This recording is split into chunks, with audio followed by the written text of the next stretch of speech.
Well, welcome. Some of the fun things going on in Milford revolve our lives around our kids.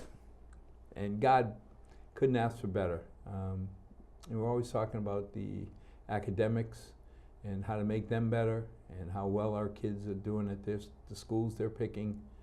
But, you know, a long time ago I met a fellow, and he won my admiration because when he became AD, he came out and said, I have student athletes.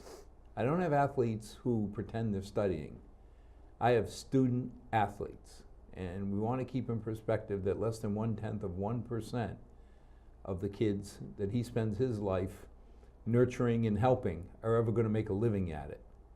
And I really, really walked away feeling good about this young man because we do have student athletes. We want to take pride in the academic achievements of our kids. We want to see them do well in sports.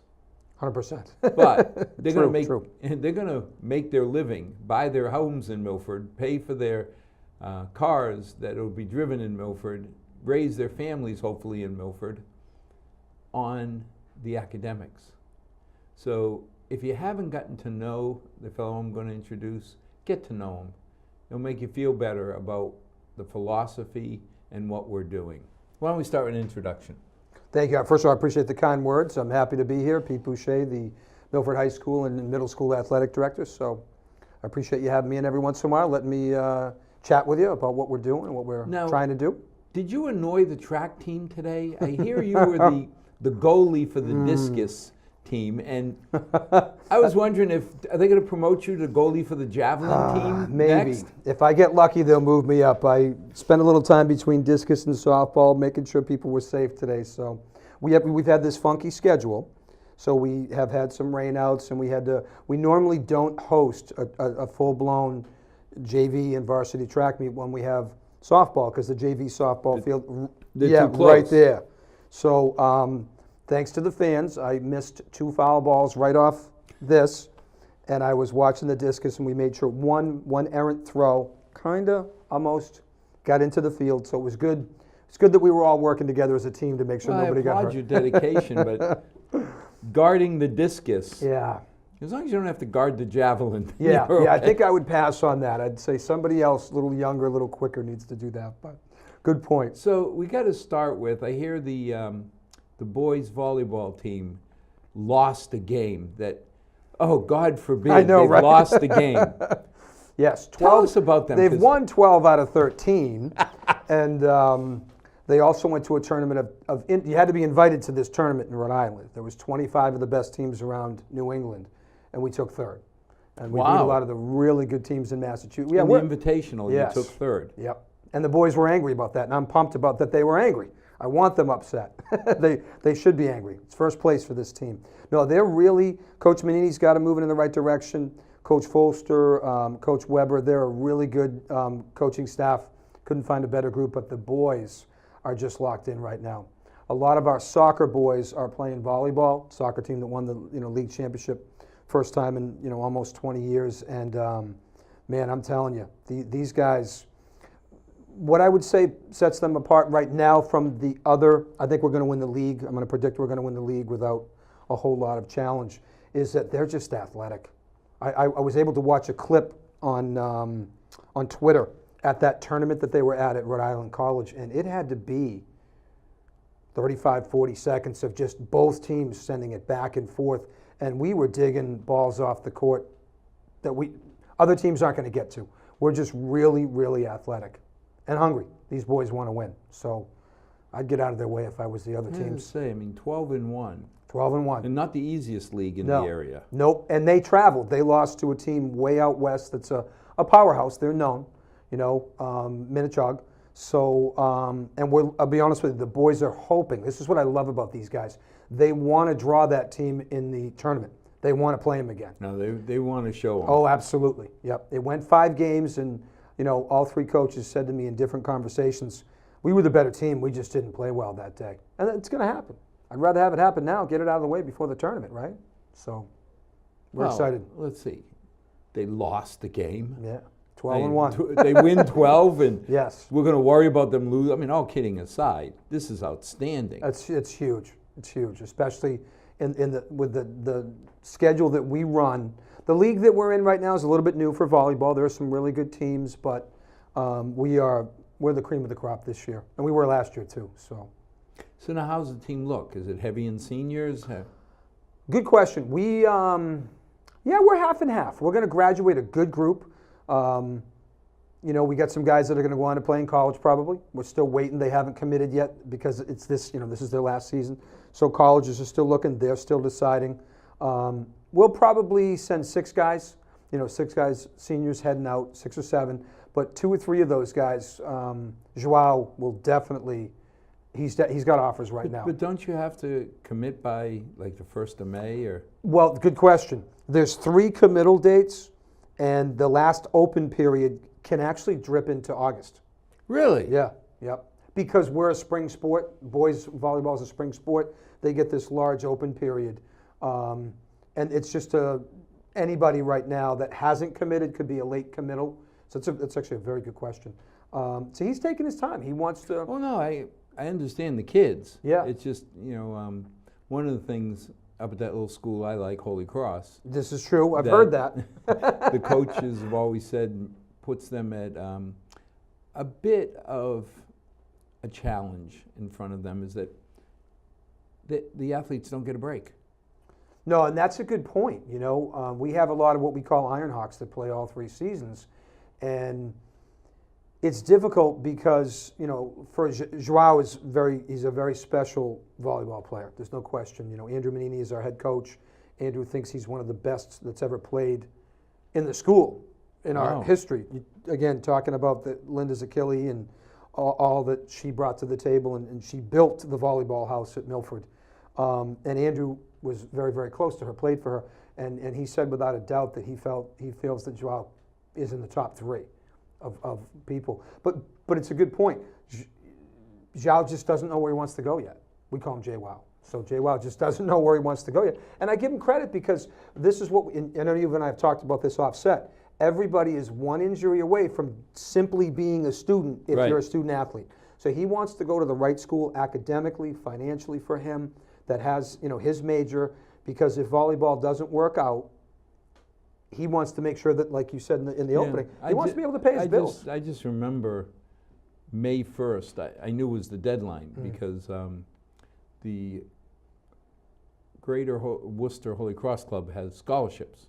Oh, right, yep. And our deadline for application is May 1st. Okay. Because that's when you've had to commit to the school. That you were going to, right. So you had to make up your mind. And academically, some of the kids have a hard time, because they've been playing sports. I mean, I don't know how college athletes do it. I did everything in the world, up to here, just to stay with the academics at Holy Cross. Later on, a 40-hour-a-week job. Agreed. I ran cross country and spring track for 4 years while I was in college, and you know what? There's not much time for anything else, so that probably kept me out of trouble. To be honest, all my buddies were doing something else, and but that's a really good point. As the higher division you go to, D1, it is 40 hours a week. You talk to some of these football players that we have at UNH, or all across the country. We have kids playing sports at the college level. And they come back that first chance they get, that break over the winter, and they're like, you weren't kidding. When I say to them, you're going to have 2 full-time jobs. One will be studying and getting good grades and trying to move on, in your career. The second one, 1A and 1B, that's what we tell them, is going to be, trying to remain eligible and working hard to make sure that you can compete at that. Because they're all-stars at the college level. Yeah. Well, that was the same thing academically. All of a sudden you show up, and it's like, wait a minute, I got to study to get a grade? Absolutely. Because you just realize the lower end of the curve just fell off. Absolutely. Everybody in the room is an all-star, whether it's sports or academics. The first lecture my daughter Emily got was the dean said, how many of you here were top 10% of your class? Every hand went up. Right. She goes, okay, now I want you to deal with the fact that 90% of you are no longer. Yes. Wake up. You can see the look on the kids' faces, but it's the same thing when my cousin played for Milford High. He was a kicker. And he told me when he tried out for his last position, it was a rude awakening. Because at Milford High, he kicked 50-yard field goals. Okay? Nobody was kicking him back then. Right, right. He got a full scholarship to Brown. And And guess he said, what? you know, the kids came out to try, I'd let him kick, and then I'd go 5-10 yards behind them and just kind of kick over their heads to show them. He says, when I graduated and I went to try out for the Patriots, now here I am, I've always been the longest. The best guy, right? And I Yep. see people 10 yards behind me. Right. Not one guy, but all of a sudden I'm in the pack. Yep. And you realize that you're no longer top dog. But, you know, for him, he did pretty well getting a full scholarship at Brown. Absolutely. I would take that. You know, You I know, mean, today that's for worth athletic skills. $250,000 Yeah. or more. Yep. Now it's getting worse because I just saw Holy Cross went up to 69,000. I couldn't believe that. I was talking to one of our girls is going to run at URI, and I heard the number like 64, 65,000 for 1 year. Yeah. I just, it's unbelievable. It's astronomical what It was they're paying funny at this because I point. remember when I was coaching girls soccer, and I noticed one of my girls, when her father showed up, she had that extra little sprint in her step. Yes. Yep. Some of them do. So I went over to him, a Portuguese guy like me, and I said, you realize your daughter plays better when you're Yeah, yeah. watching. She wants to show you.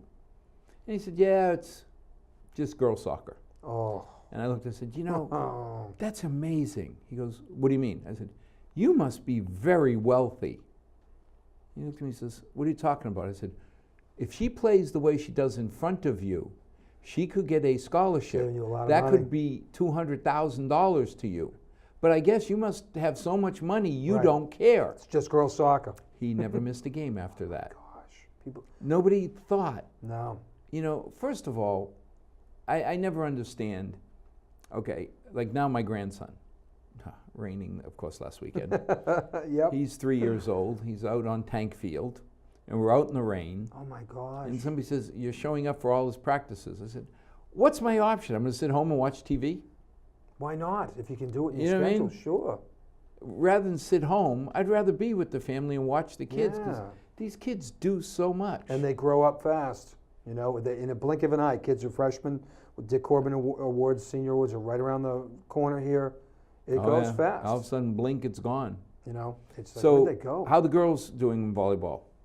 Girls were in the fall, so Ah. they were middle of the pack. You know, they play in the Hockomock League, so it's the boys actually play in an independent league because our league doesn't have enough boys teams. So we're in this TVL 495 league that basically the Medfield athletic director and I tried to put together and got it off the ground for this year. So they're independent. We're no longer independent. Last year we were in the WAC, the Western Alliance Conference. We were in that for 2 years. But We the won that. girls have done pretty good in that other sport, softball, over the years. Yes, they have. Yes, yeah. And we're always competitive in volleyball. We are. You know, Yeah, it's but just this league is so volleyball, darn we're competitive. Softball, it seems like, ultra again, competitive. if you lose a game, oh my God, what a horrible season.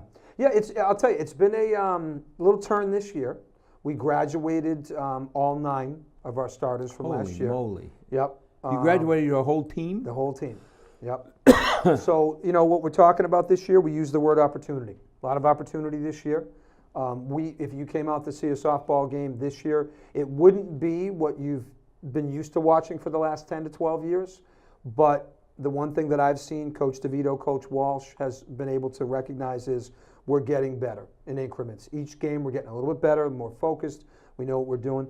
It won't be long before we're back But where we it's got to belong. give Coach DeVito and the girls a chance. When you have a whole new team, the underclassmen that might not get many innings in them now are going to be promoted to starters. Absolutely. It's changed the landscape for the next year or two because, you know, the cold hard reality is that we've had class after class of gals who played for 4 years. So when they earned that spot, That was theirs. It was theirs. So, you know, the cold hard reality is, to be truthful, one of the things I've been thinking about and observing and talking to Coach DeVito is our success has hurt us a little bit this year because a lot of the girls who did play softball have gone to other sports. Sure. Because as a freshman or sophomore, they're like, oh, Kate Irwin is in the outfield. She's going to be there. Wow, she's so fast. She catches. She's going to be there for 3 or 4 years. So I don't stand a chance of playing. yeah, I may not get a shot to play.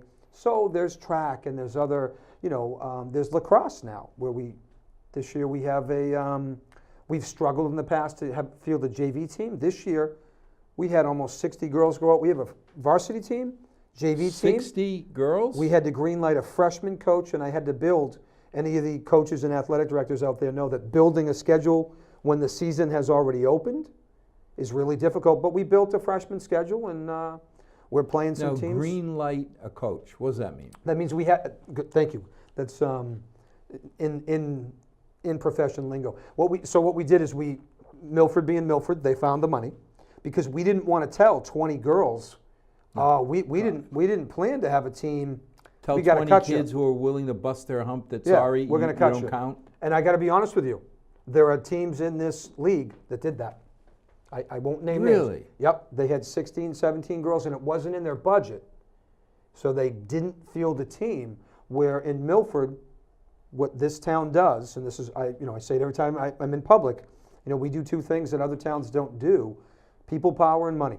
And if you can convince people in this town that it's good for kids, they'll find the people, and they'll find the money. So we did. We hired a coach. It's a couple $1,000s, but it wasn't planned for. Coaches don't make a lot of money. So we hired an alumni, Pietro Yeah, but to Bontempo. run a season, $5,000? Yeah, it would be you're talking probably $3,500 for a coach, right? And then you gotta schedule the home matches, so you gotta pay a couple hundred each game for officials. You gotta have 2. $5,000 or $6,000. Yeah, and the buses is what gets you. An away bus, it can cost some money, $500-600. People don't realize that busing is So our biggest bite. $8,000. At the most. Yeah. I cannot imagine that, you think of Jen Parson as the new chairman or Kevin McIntyre, that you'd go there and say, I know you got only $60-some million to spend. Right. But don't spend it on 20 kids who want to come out to this team. You're going to throw 20 kids out for $8,000. And people definitely do realize in this town that if you knock that out, you've knocked out a pillar, a foundational piece. We've just greenlit this freshman team who's playing Tantascwa, who's playing Plymouth. We got to play, but we're willing to travel, and they're willing to come here for a home and away. You take 2 games, but these girls want to play, and they're working hard, and the coach is working hard. Like I said, he's a grad. Anytime you see a couple dozen kids putting that much energy into something positive, Yep. you can't say no. No, you can't. It's not good for the program. It's not good for the kids. You're telling 20 kids go do something else. It's a little too late, 3 or 4 days in, to catch on with another team. You can do it, but it's not the best way to do it. It's not Milford. No. I know I get picked on for saying, I have this view of Milford, but turning away kids is just not Milford. No, if you don't have to, if you can be creative and you can work a little bit harder in a short amount of time the way we did, Dr. McIntyre, the school committee, Kathy Perry said, we'll find the money. If you can get the schedule and you can find the coach, we'll pay for it. Absolutely. And that's what we did. We just went this weekend to Hoboken Club. Class of 2021 was doing a fundraiser. Oh, yes, I heard about this, yeah. I was thoroughly amazed because on my calendar, Ungrateful Offspring #1 writes in, come to the come to the Hoboken Club. Bring your camera and your credit card. Yeah. It's. Yeah, but I'm just be there, and you meet a lot of people, and you're like, do you have one here? Yeah, my daughter's a sophomore, my son. I was amazed at how many people were there. They said, no, we just always come to support the kids. That's it. I just thought that was the most fantastic People show up. thing to say, I don't have a child in this class, but I want to help Milford kids. Yes, but it's important. I mean, and I don't know if people get tired of me saying it. I don't know. No one's ever said anything to me. But I think what's unique about my perspective is I spent 12 years at one school, 8 at another, and I grew up in that town, those 3 towns, before the 12 years. So I really know that community, and I can say with conviction, this town is different in a really good way. It's unique in a very good way, because when you work to get to that finish line and you come to somebody and you say, somebody in authority, and you say, we got 20 kids, I found the coach, I got 8 teams, which is going to give us 16 games. Can we do it? You said we could. Can we do it? Other towns will say, oh, I'm really sorry. We couldn't find the money because they don't think you're really going to get it done. $107 million budget, Yeah. and we can't find Right. $8,000. But that's what's awesome, and that's one of the things that I love about this town and this community. They're ferocious about academics. They're ferocious about athletics. They're ferocious about activities, and they'll find it. ferocious about the kids. Yes. The Yeah. end of the day, whether you've got somebody that's a chess champion or quarterback on the football team, there are kids. Yep. You know what's another really cool indicator that I think the folks out there that watch would appreciate is, we have athletic director meetings once a month. The 12 of us get together, and without failure, somebody will always say, "Oh, Milford's coming to town. We got to make sure we have seats." And I'll say, so I asked a couple years ago, what do you mean when you say that? Well, you guys travel. Some teams don't travel. Is that right? Oh, absolutely. Like there are certain teams that the further away you are when you get to the 40-minute mark, doesn't matter how good they are. They could be like in first place, like our baseball team, shameless plug right now, they're in first place. They will not drive if it's past the half hour, the 40-minute mark. But when these teams know that are in Easton and Taunton and Stoughton, that if you play Milford, the caravan's coming, and you better leave some space either for us to set up our lawn chairs, or if it's indoors, better save some space because we're going to travel, we're going to show. So baseball, I love that. not doing too bad this year. They're doing really well. Coach Dion has got them back where we belong. I know my Milford history, and I embrace that. We embrace that, and first place right now in the division in the league, and a lot of people are talking about playoffs and whatnot, and what's nice is we're in a position now where we can win any game we play. Doesn't matter who we play. Line up anybody you want. Franklin is one of the ranked top 5 in the state in their division. We played them at an away game in Taunton early in the year because of the weather and whatnot on the turf, and the last 3 innings, 5, 6, 7, were just back and forth. We took the lead, they took the lead, we took the lead. They won the game by a run or two, but I got to tell you, anybody that showed up, and Milford showed up, it was a fantastic game. And what I love about these guys is I love the Milford mentality. It's anywhere, any place, anytime. Turn the lights on at midnight, or we'll play at 4 o'clock. It doesn't matter. We got a bunch of pitchers that can pitch. We got guys that can hit, and they're very versatile too.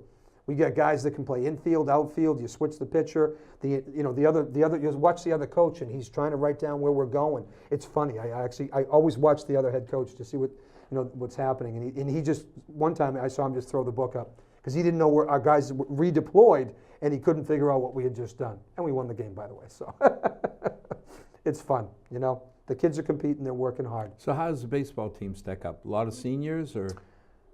That's another one where we're like, I wouldn't say we're top heavy, but like a third of the team is seniors. So we're going to graduate. We're going to graduate some hitting. We're going to graduate some fielding. But the arms that we have, we're sophomore, junior, and senior. We got a sophomore too that's throwing. Yeah, just got Scarlet Hawk of the Week, Mario Lee. Just today was awarded Scarlet Hawk of the Week. He's appeared. We had 4 games. I want to say in 7 days because of the weather. We're getting rainouts left and right. He appeared in all 4 and came in relief. The kid's just a workhorse. Just give me the ball. And how does he pitch in 4 games? I mean, don't you get tired?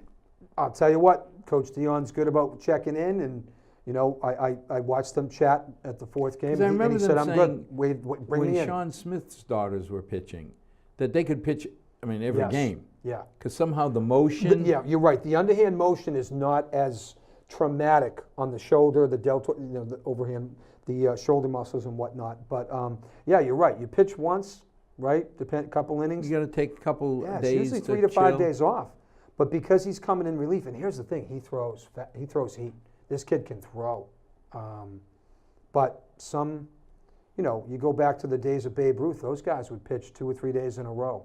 I don't know, I don't know if it's appropriate to say some people are tougher than others, or it's just more cautious to give the guys 3 or 4 days off. I think the other thing is you don't want to ruin a kid either. No. I mean, God help us that high school sports, yes, we love it, we do, But you do need to be cautious. You're right, 100%. I don't want to see a kid hurt No. and ruin his, arm for the rest of his life. No. And here's the thing, we have enough pitchers, but because of the amount of innings he had thrown in each game and checking in with the coaches and they're monitoring him. Oh, I see, because he could do two innings or Yeah, so. And one game he only threw one inning. He came in for the 7th to close it out.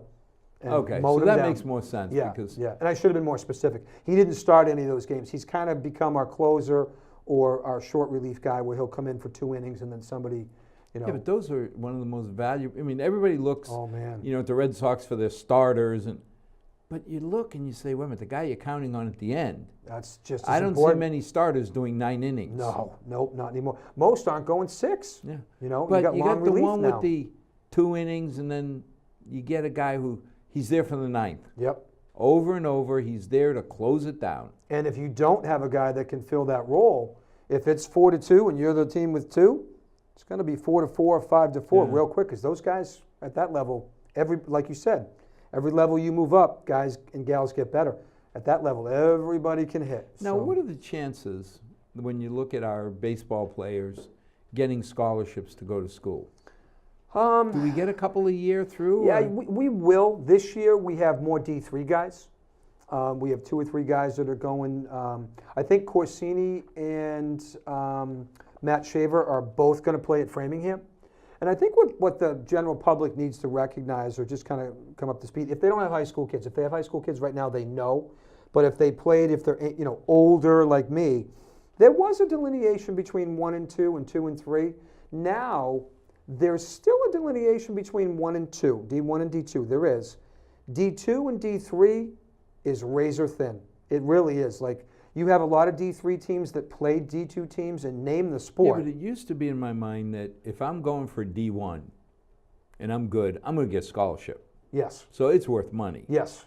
Yep. And then D3 There's was pretty nothing. much Yeah, saying they're not allowed to You give get you the any money. pride, you get everything, Yep. but by policy, you can't get anything. You can't get it. No, and there might be a little wiggle room with financial aid, Well, I mean, that's but always the that's game. different. I mean, I got such a kick out of seeing a young lady who really needed financial aid. Her parents only made $350,000, $400,000 a year, but they got financial They still aid. got financial. Yeah, You and I know. suspect, was she an athlete? Oh yes. Oh, interesting. She right? was an So, incredible yeah. basketball player. Absolutely. So need can fluctuate, Yeah, I mean- right? Need can fluctuate. Yeah. But no, you're right. I mean, it's we. I think I was telling you before. We have 3 times the national average of kids that play D1, D2, D3. We're very proud of that. That was long before me. That's not anything but I'm see, doing. That's But important because, in my mind, there's a lot of really smart, good kids whose parents have done everything they can. mm-hmm. But now they look and they say, okay, used to be UMass. If you could sign your name, I mean, I'm being facetious, but Sure. It was your safety school. It cost a few thousand, $2,000 a year to go. Yep. Yes. Now all of a sudden, I look at what's happened to UMass out in Amherst. I am amazed at how much progress it's made. It's I mean, kids now, it's not a it's safety a reach school for, Absolutely. it's fantastic because I think a lot of the kids are looking saying, if I go to a private school, it's going to be $250,000. Yep. But even UMass would end up costing you 90 or 100 grand. Yeah, yeah, once you put it all together. I mean, what's happened right now, and this is, it gets increasingly more difficult, is it has become ultra competitive to get in anywhere. You look at the state schools, you look at Worcester, Framingham, Bridgewater, Westfield, the fact that they've become universities now. I mean, I went to Bridgewater when it was Bridgewater College. Bridgewater State College, 5,000, students. Now, they've got the T station. They have people coming in from all over the state, all over the country. I'm going to guess they're at 10 or 12,000 students now. That's a lot of people. And what's happened is it's become more competitive. So like you said, the safety schools from a decade ago, 15 years ago, those are no longer. It's most people. It's not. There isn't a safety school unless you're top 5, top 10% in any grade, and you're like, okay, well, this is going to be my safety. These are the really great colleges and universities. But I guess, when I look at if I wanted to go to college, boy, I'll put UMass up against any state school Yes. out there. Yep. You know, I mean, there are private schools that still have a higher standard and Sure. you pay for it. Yep. But there's a lot of kids who to come up with $100,000. That's going to really, I mean, I remember I was amazed at my parents, and they paid for my whole school, $6,200 a year, Holy Cross my senior year. My dad worked at General Motors. Yep. My mom worked at Drapers. So this was not trivial. $6,000 Nope. was 50% of my mother's salary. Yeah, I mean, that's a You know, lot of money to take from a family that's providing for a couple kids. We and- still had to eat. We still, you know. Yeah. But, you know, you sit there and say, if some of our kids can get into a school that they wouldn't necessarily be able to afford, Yes. I think that's great. It's awesome. You hit the nail on the head. And what's happening with a lot of our student athletes is, and we're honest, we talk about this, we have meetings with the kids. What will happen is if you're somebody who's a really good student athlete, you may get into a college that's a little bit above your GPA because they like the way you play soccer or baseball. I don't necessarily think that's a horrible thing. No. If if you're raising your game academically, and it's a good fit for you, it's a good place for you, and it's going to help you boost your career, which is probably not going to be athletics, then that's a great door to kick open a little bit simply because you dedicated 10, 12, 13 years of your life to athletics. I think that's a nice trade-off. The other thing is, it shows the kid's ability to multitask. Yes, yes. Because they're putting in, even in high school, you know, when I think of not even your ironclad Hawks. Yeah, Iron Hawks, yeah, you know, yeah. Not even yes. the ironclads, Yeah. but you think of the kids who do a season in a varsity sport. Well, they're getting home not at 3 o'clock. No, not even close. You know, they're putting in extra time, and yet they still have to do some studying.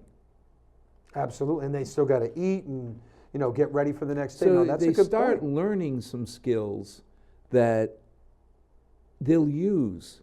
You know, the fact that you don't get handed something. You know, like Got to earn it. You got to earn it, and it's serious when you start moving up the food chain. Nope, and we talk about that all the time. I talk about that at my preseason meetings with the parents, the student athletes, the coaches. I've been a teacher, I've been a K-12 director, I've been a principal for 4 years, and now my favorite job thus far has been this job. This is where I'm the most passionate. And I honestly believe from my experiences as a coach, teacher, dad, take the whole plate. Athletics really is the best possible situation to prepare you for real life. Because we talk about, take any perspective you want. You can work really hard, you still might lose a game or two, right? You can grit it out, you can work 7 days a week, you can do double sessions on your own time and whatnot. Still might drop a game here or two. And you can work really hard, maybe not even carve out a winning record depending on what league or what sport you are. But I think what athletics teaches people is that if you work hard, you're increasing your chances to be able to be successful. Well, it also shows you that you're working, playing, same. Yes. You're learning that you're going to work with a diverse group of people that you have to somehow integrate into Yes. a team. Yep. So that it's not, hey, I did great, my team lost. Oh, let's see how many people are celebrating that they went 3 for 3 on the bus home if they lost the game. Yeah, right, good point. It's the end result, and that's real life.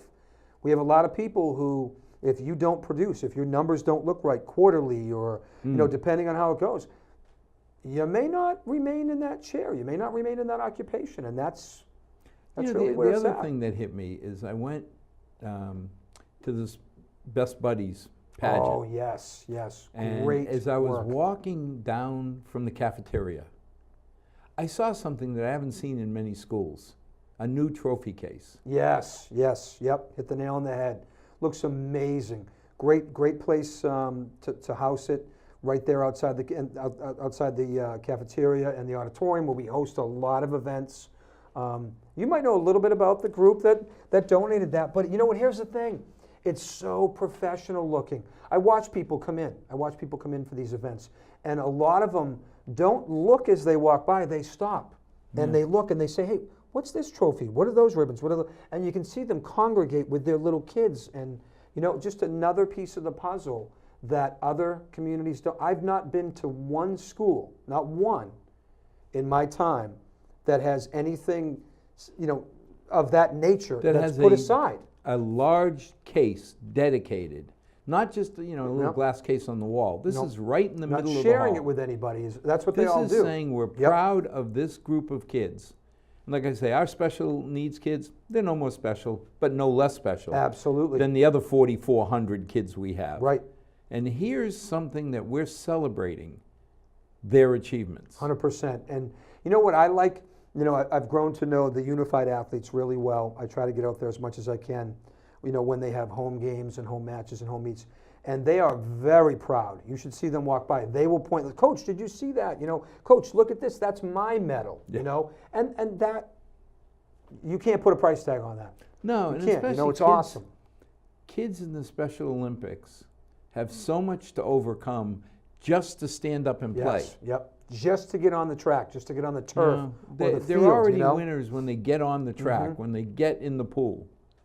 You talk about resilience and having to overcome challenges, right? The mainstream population, they're working hard to win games.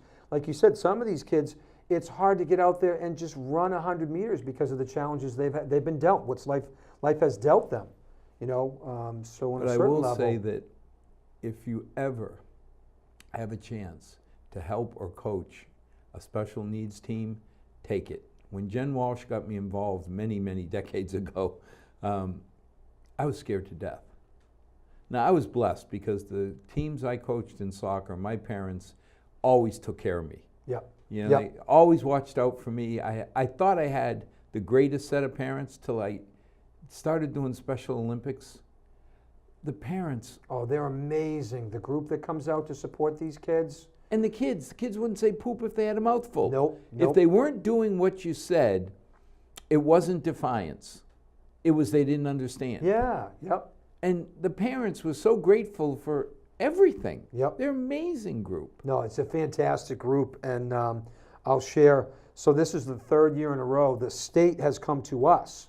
3 years ago, we applied for the Unified and the Special Olympics State Track and Field Championship. So we did it the first year. And because our student athletes, our coaches, our parents all came out to host, we had, I want to say between the partners and the athletes and everything, we had over 800 competitors there the first year. What's funny is you usually have to apply, and then they'll look at your application and can you handle this? Does your parking work? Do you have the staff? Do you have the volunteers? So we did it the first year. We were granted the status to host it. Well, last year, they called me up in like January and said, hey, do you think you'd want to host that again? This was last year, right? So I checked in with Jen Walsh, right, in our crew, and I said, yeah, I got back to them the next day, no issues. This year, we got asked in October. Really? We didn't even get out of the gates, and this is an event in May. So we're really proud of that because basically the whole state looks at us, we're that championship school. New England looks at us in that fashion, but I like the fact that Special Olympics and Unified at the MIA level is saying to us, can we now come to Milford because you have the staff, you have the people, you've got the parking, you've got the facilities to handle that large volume. You guys are the total package, and I couldn't be prouder to take that phone call and say, yeah, let me get back to you. Yeah, we'll do it, because I don't even have to check anymore. I know we can do it. I know we have the people power to do it. And we certainly have the facilities, so it's awesome. Now we have track and field in the spring.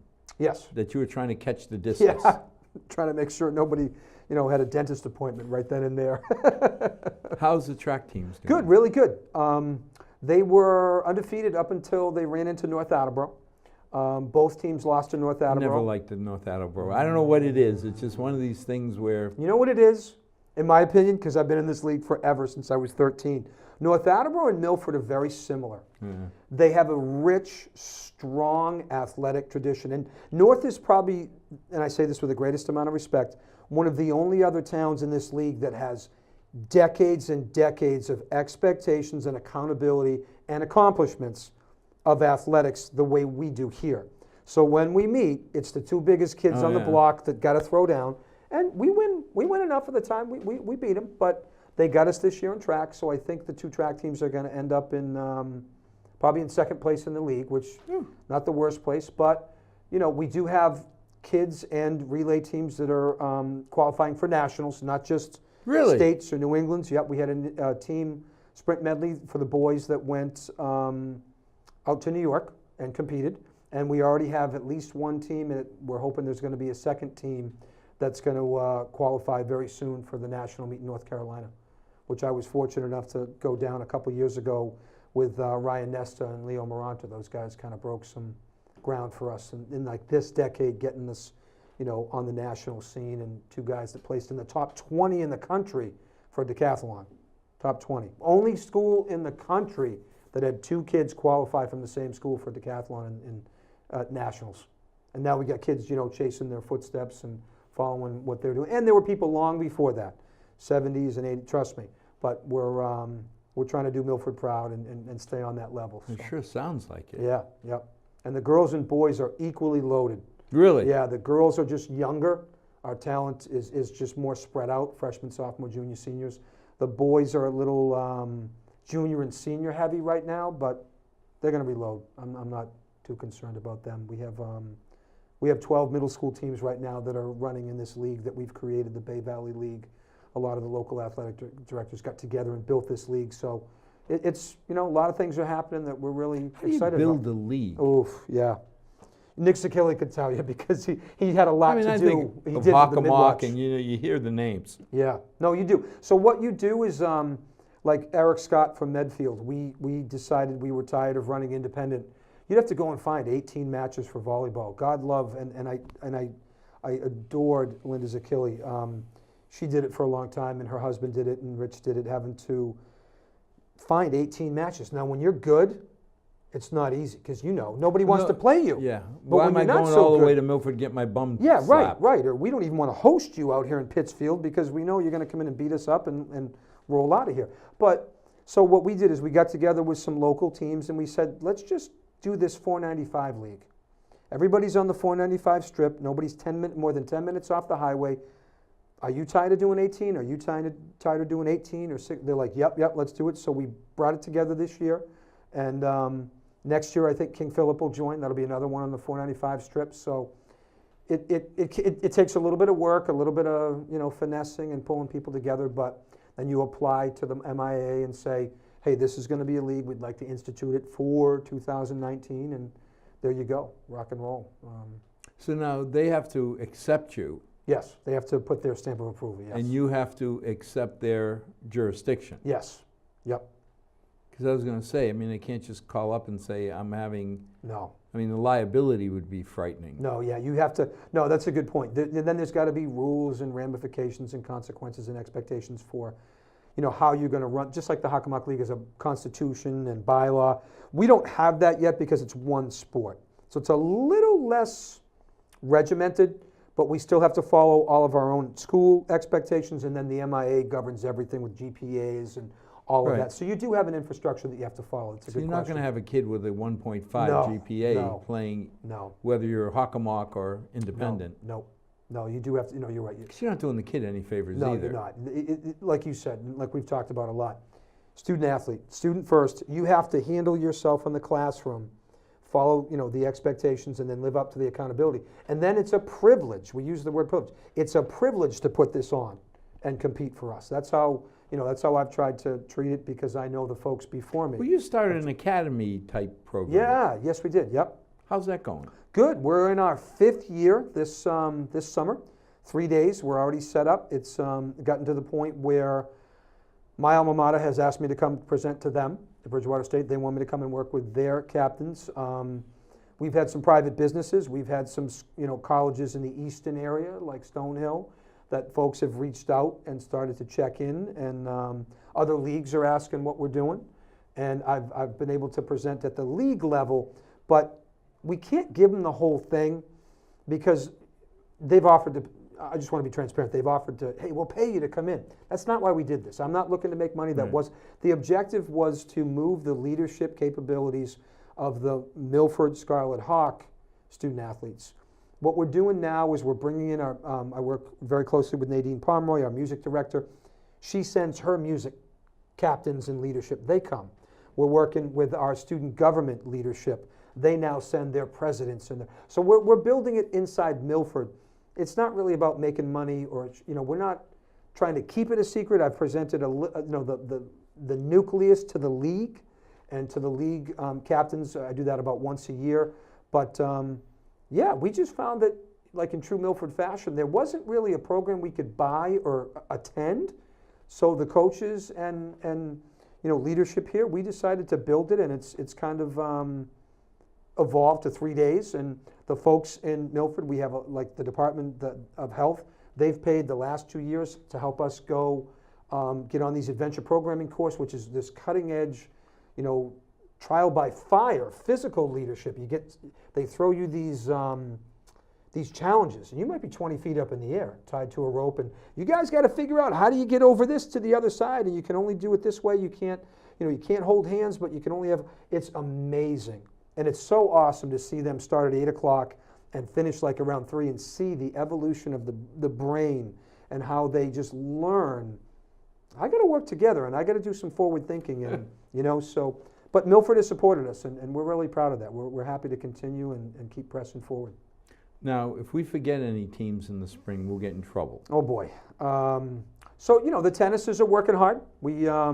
I'll give the boys a quick plug. They had a 3-hour and 15-minute match. Let's say this. The boys' baseball team boarded the bus, went to Attleboro, played the full game, came back, and tennis was still playing. Not a joke. And they won 3-2. And their singles matches, they had to really carve it out. Our doubles guys played really hard. They lost. So the 3 single guys really had to work hard to win that, and they did. I mean, I played tennis once in a while. I've never played for 3 hours and 15 minutes. Our girls have hit that a couple times. They're working really hard. The tennis teams. This is one of the toughest leagues in the state for tennis. Really? Yeah. Oh yeah. You have Sharon.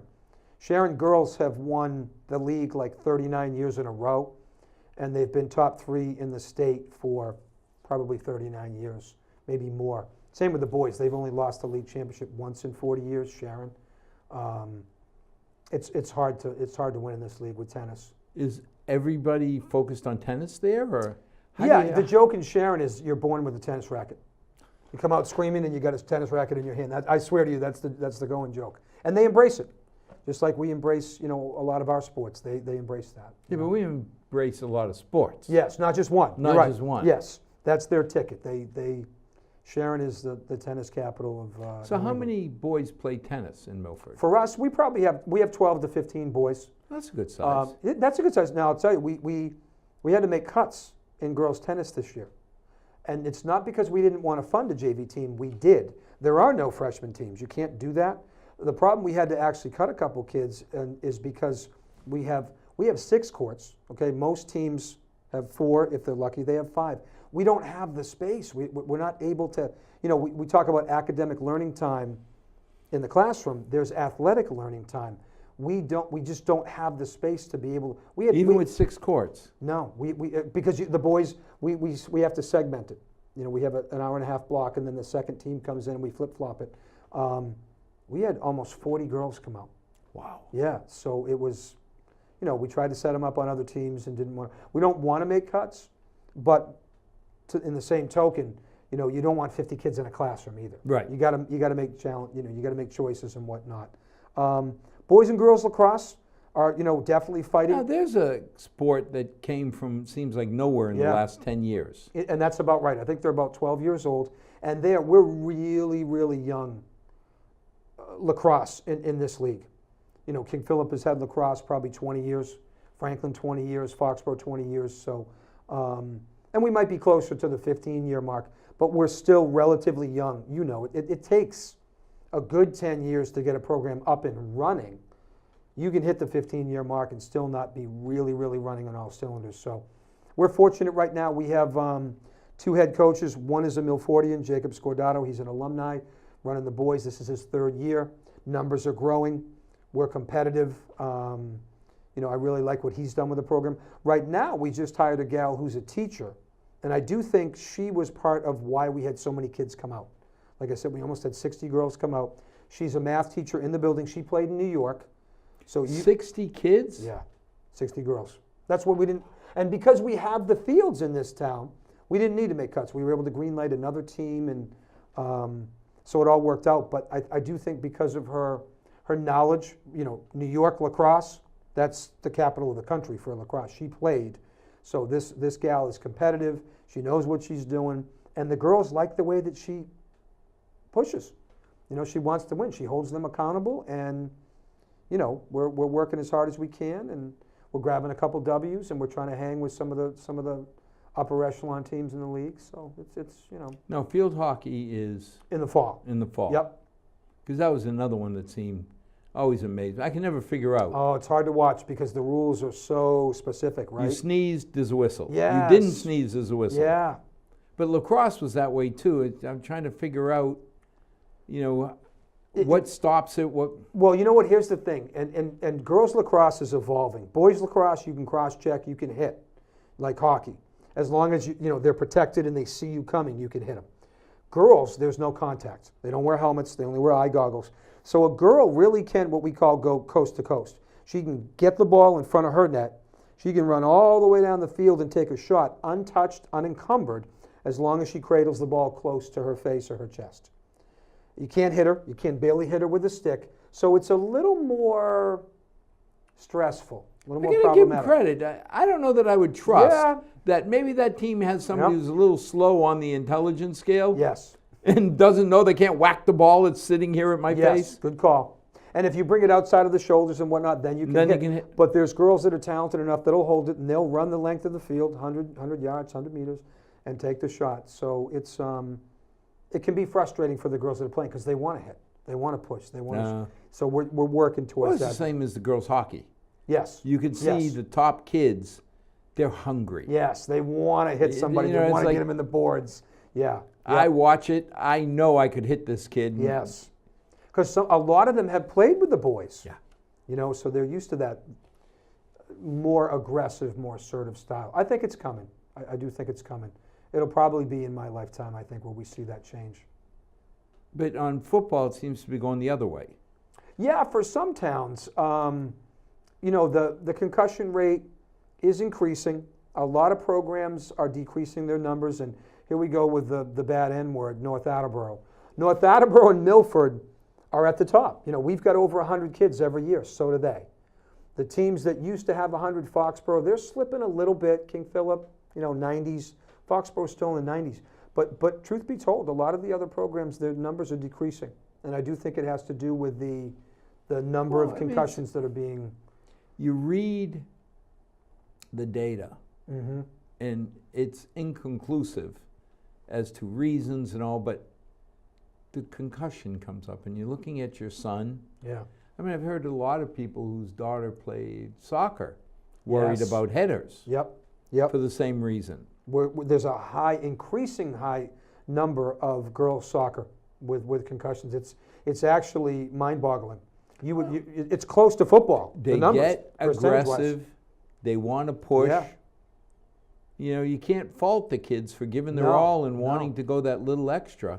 Listen, if we're out there competing, and you can head the ball and get an advantage, and you're good at it, and you think you can direct the ball, you're going to do it, right? Yep. It's hard. I remember when I was playing indoor soccer, I got hurt more as a goalie in indoor soccer than I did in hockey. Yeah, I can believe it. Because in hockey, I had all my pads, I had everything set.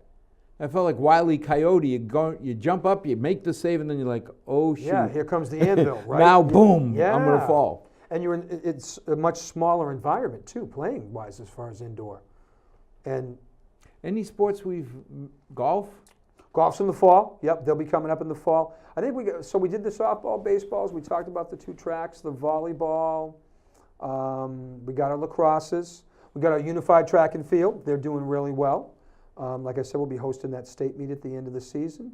No, I think that's it. We're competitive. We're competing. I just looked at the Special Olympic swim team. Yes. They've built that up to over 60 kids. It's like the pool is full. It's like, that's a great problem to have. I got more exercise because they had 3 different teams. So I'm getting yelled at. Lanes 1, 4, and I got to run up and down and get the pictures. Yeah.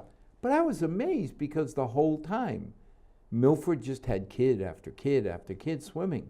It was fantastic. No, to we see have it. a tremendous participation rate in this town. We just do, you know. Now, looking away from sports that we know, if I'm an 8th grade parent, maybe my kid's been playing Pop Warner or whatever they call it now. Maybe been playing, Little League. But you don't know what you don't know. Right. What should I do? I mean, part of me wants, like my grandson's all of 3. He's playing, what we think is soccer. Yes, He yeah. runs around with a soccer Beehive ball. soccer, right? Beehive Everybody soccer. chases the ball. Yeah, yeah. And now he's going to play T-ball. Yes, yep. So, as a little Progressions. tiny kid, we want him to taste a little bit of everything. Mm-hmm.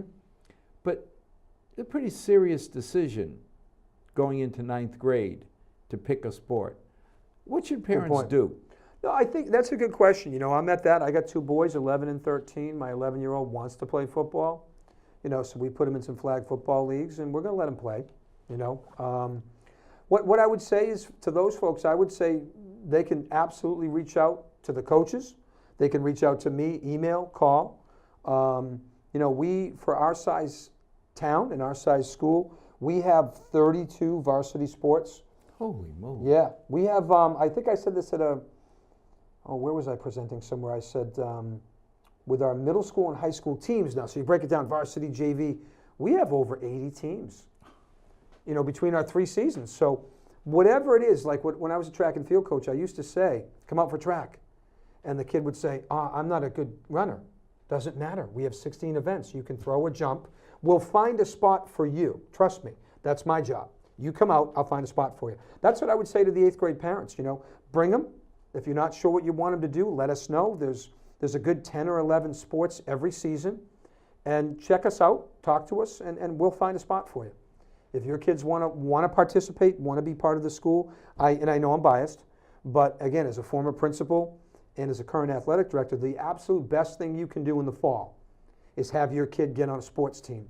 Because now, automatically in the 9th grade, you've got an entire program looking out for your kid. You've got seniors and juniors, you're a freshman, whether you're on the JV team or the freshman team, or if it's like a volleyball program where maybe you could make the varsity team. You got a whole group of guys or girls that are looking out, and you're one of us now. It's the best. That's the best advice I can give, 7th or 8th grade parents. Get your kid to go out for a team in the fall. So you've heard it. If you're not sure, because some of us don't know what we're going to do when we grow up yet, Right. even at my age. Someday I'll figure it out. But you're not sure what is the best sport, what's the best activity for your child. Call the school. Book some time. Talk to the AD. You may get referred to a coach. You may just get an overview of all the 11 sports open and a view of maybe which one will be best for your child. 100%. But as always, you can feel comfortable that Milford takes care of Milford kids. Always has, always will. So to our 6 loyal viewers, maybe some Scarlet Hawks in there too, may God bless. May tomorrow be a better night than tonight. Thank you. Thank you for your time. I appreciate the time. It's always a pleasure.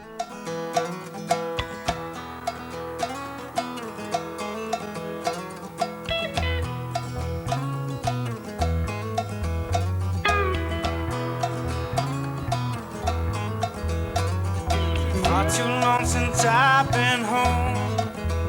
Been running all my life just searching for my soul.